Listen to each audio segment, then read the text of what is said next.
Hello friends, welcome to JNC.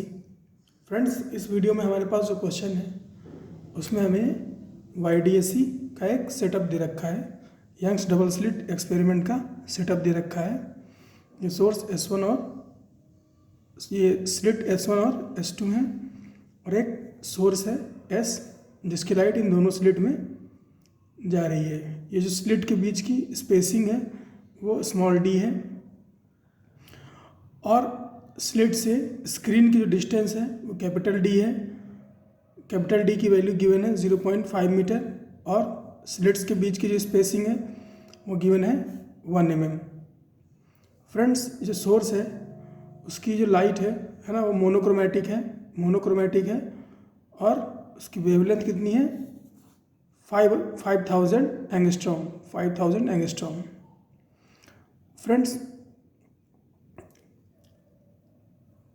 क्योंकि ये monochromatic light है ना, क्योंकि ये मोनोक्रोमेटिक लाइट है और जो सोर्स है ना, जो सोर्स है वो सिमेट्रिकली लोकेटेड है ना, स्लिट से सिमेट्रिकली लोकेटेड है स्लिट से।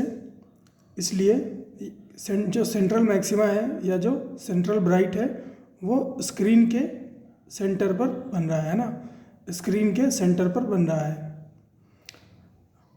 फ्रेंड्स, हमसे जो पूछा गया है वो हमसे पूछा गया है separation between 7th and 11th maxima on same side, है ना। 7th और 11th मैक्सिमा के बीच की जो स्पेसिंग होगी वो हमसे पूछी है। तो 7th मैक्सिमा होगी कहीं सेंट्रल मैक्सिमा के ऊपर, फिर उसके ऊपर 11th मैक्सिमा होगी, तो उसके बीच की जो स्पेसिंग है 7th और 11th मैक्सिमा की वो हमसे पूछी गई है।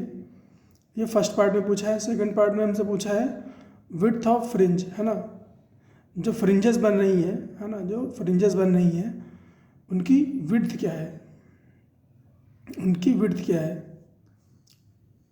थर्ड हमसे पूछा है second and third maxima on opposite side, spacing between second and third maxima on opposite side. तो फ्रेंड्स, सेकेंड मैक्सिमा ऊपर की तरफ और थर्ड मैक्सिमा नीचे की तरफ, उनके बीच की स्पेसिंग क्या है, ये भी हमसे पूछा गया है। तो फ्रेंड्स, क्वेश्चन मैंने आपको एक्सप्लेन कर दिया है। वाईडीएससी के बारे में आपको थोड़ा बहुत आइडिया होगा कि यहाँ पर लाइट का इंटरफेरेंस होता है जिसकी वजह से फ्रिंजेस बनती हैं। तो इन सब चीज़ों को ध्यान में रखते हुए आप पहले वीडियो को पॉज करके ट्राई कर लो, फिर मैं इसका सॉल्यूशन डिस्कस करता हूँ।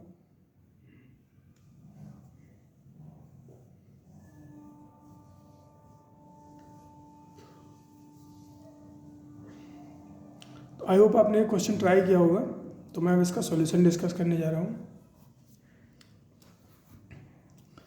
तो फ्रेंड्स, वाईडीएससी में ये जो क्वेश्चन पूछा गया है ये काफ़ी बेसिक लेवल का है ना, काफ़ी बेसिक लेवल का है। अगर आपको वाईडीएससी के बारे में थोड़ा बहुत आइडिया है तो आपको पता होगा।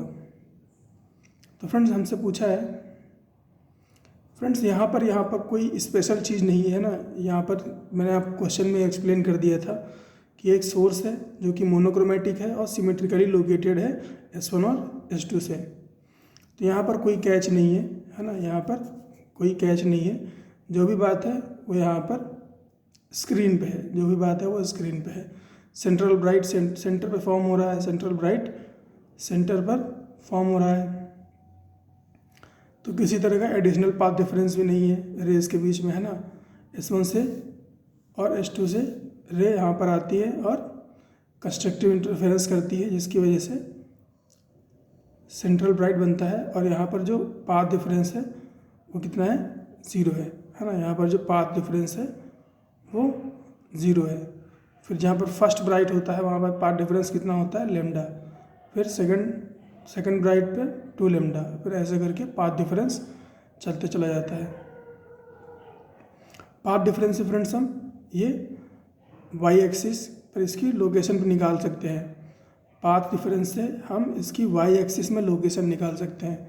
जैसे कि ये 7th ब्राइट कहाँ पर बन रहा है, अगर हमें पाथ डिफरेंस पता हो तो हम वहाँ से कैलकुलेट कर सकते हैं। लेकिन फ्रेंड्स, इसके लिए क्योंकि यहाँ पर जो चीज़ें दे रखी हैं है ना, वो स्टैंडर्ड फॉर्मेट में है और सब सिमेट्रिक रखा हुआ है। तो हमें पता है कि दो ब्राइट के बीच में, दो ब्राइट फ्रिंजेस के बीच में जो स्पेसिंग होती है वो क्या होती है, डी लेमडा बाई डी, है ना, डी लेमडा बाई डी। दो ब्राइट फ्रिंजेस के बीच में जो स्पेसिंग होती है वो होती है डी लेमडा बाई डी। दो डार्क फ्रिंजेस के बीच जो स्पेसिंग होती है वो भी क्या होती है, डी लेमडा बाई डी। और फ्रेंड्स फर्स्ट ब्राइट फ्रिंज कहाँ पर बनेगी, है ना, फर्स्ट ब्राइट फ्रिंज कहाँ पर बनेगी, तो फ्रेंड्स सेंट्रल, मैंने बोला कि दो ब्राइट फ्रिंजेस के बीच में पाथ डिफरेंस स्पेसिंग कितनी है ना, स्पेसिंग कितनी है, डी लेमडा बाई डी की। तो ये सेंट्रल ब्राइट है, इससे D lambda by small D पर क्या बनेगा, फर्स्ट ब्राइट बनेगा। इसी तरह से 7 लेमडा बाई डी पर सेवन्थ ब्राइट बनेगा, 7 लेमडा बाई डी पर lambda D by small D पर सेवन्थ ब्राइट बनेगा, है ना।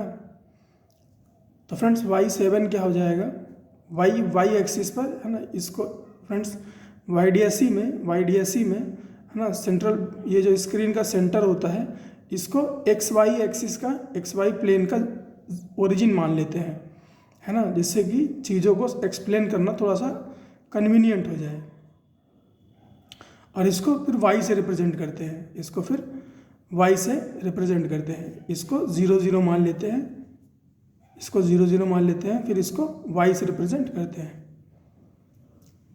तो y7b क्या हो जाएगा, n d lambda by d, ये फॉर्मूला होता है ना, nth ब्राइट फ्रिंज की location from centre of screen, है ना। y7 क्या होता है, डिस्टेंस ऑफ y होता है distance of any fringe from centre of screen, है ना, y होता है distance of any fringe from centre of screen. तो y7 भी क्या बता रहा है, y7 भी बता रहा है distance of seventh bright fringe from centre of screen. और फ्रेंड्स nth ब्राइट फ्रिंज के लिए, है ना, nth ब्राइट फ्रिंज के लिए जो y की वैल्यू होती है वो होती है n d lambda by small d, है ना, n d lambda by small d. तो हमें सेवन्थ चाहिए, तो 7d lambda by small D. इसी तरह से हमें क्या चाहिए, 11th, है ना, हमें 11th डार्क फ्रिंज चाहिए, हमें क्या चाहिए, 11th डार्क फ्रिंज चाहिए। क्वेश्चन में शायद मैंने आपको ये 11th मैक्सिमम बोल दिया है ना, क्वेश्चन में शायद मैंने आपको 11th मैक्सिमम बोल दिया है। तो फ्रेंड्स 11th मैक्सिमा के लिए और भी आसान है ना, 11th मैक्सिमा के लिए और भी आसान है, आपको यहाँ 7 के जगह पर 11 पुट करना है बस, है ना, 7 की जगह पर 11 पुट करना है। यहाँ पर मैंने 11th डार्क लिखा है और उसी के लिए सॉल्व भी किया है, तो मैं डार्क के लिए सॉल्व कर देता हूँ, है ना। ब्राइट के लिए तो मैंने बता ही दिया है, कि n d lambda by small d होता है। तो अब यहाँ पे 11 डाल देना, सब्ट्रैक्ट ही करना है फिर फर्दर, है ना। तो मैं डार्क के लिए कर रहा हूँ, है ना, 7th ब्राइट और 11th डार्क के बीच की मैं स्पेसिंग कैलकुलेट करूँगा। तो ये y11d है equal to 2n minus 1 into d lambda upon 2d, है ना। ये क्या होता है, डार्क फ्रिंज की लोकेशन के लिए अपने पास क्या फॉर्मूला होता है, 2n minus 1 D lambda by 2d, है ना, डी लेमडा बाई 2d। तो फ्रेंड्स 11th क्या हो जाएगा, यहाँ पर n के जगह पर 11 पुट करो, n के जगह पर 11 पुट करो,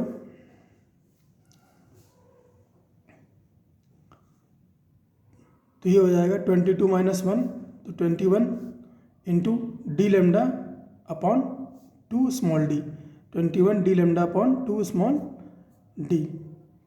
तो ये दोनों की पोजीशन आ गई, है ना। दोनों के लिए जो y की वैल्यू है, y7b और y11d की जो वैल्यू है वो अपने पास है। तो सेपरेशन चाहिए, तो फ्रेंड्स जो 11th डार्क है वो सेंट्रल ब्राइट से ज़्यादा दूर होगा, है ना।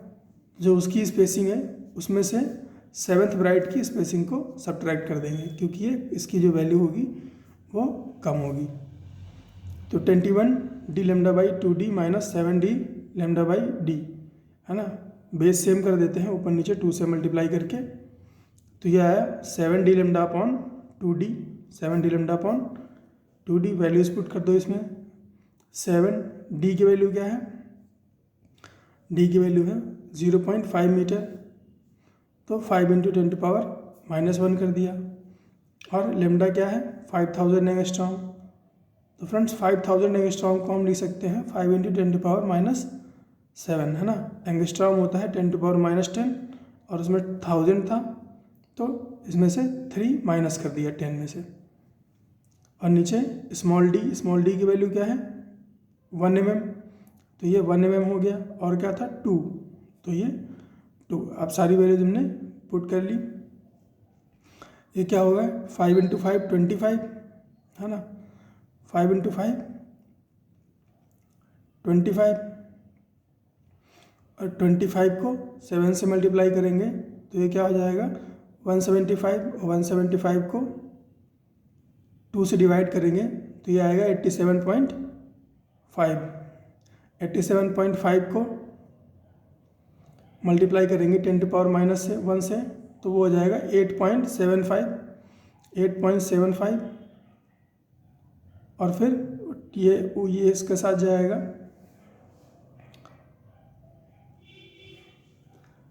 तो ये क्या बन जाएगा 8.75 mm, है ना। तो सेपरेशन कितना है 8.75 mm। इसी तरह से हमसे सेकंड पार्ट में क्या पूछा था, second and third maxima on opposite side, spacing between second and third maxima on opposite side.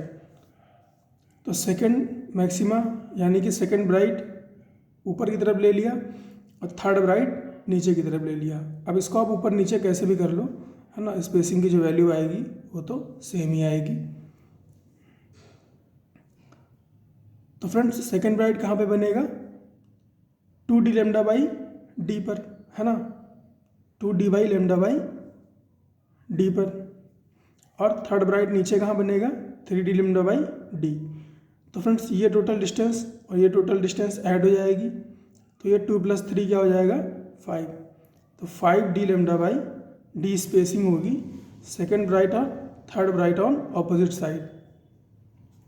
तो ये क्या हो गया 5d लेमडा बाई डी।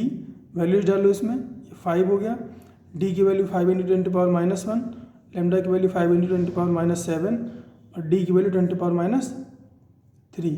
ये ऊपर जाएगा 10⁻4 हो जाएगा, 10⁻4 -1 -5, है ना, -5 10⁻5। अब इसको मल्टीप्लाई करो 5 × 5 25, 25 × 5 125,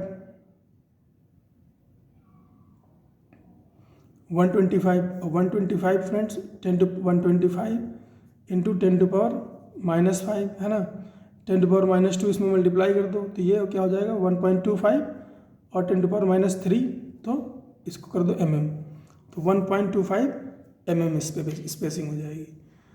तो यही था फ्रेंड्स इस क्वेश्चन में डिस्कस करने के लिए। आई होप आपको चीज़ें समझ में आई होंगी, नहीं आई हो तो कमेंट में डाल के पूछ लेना।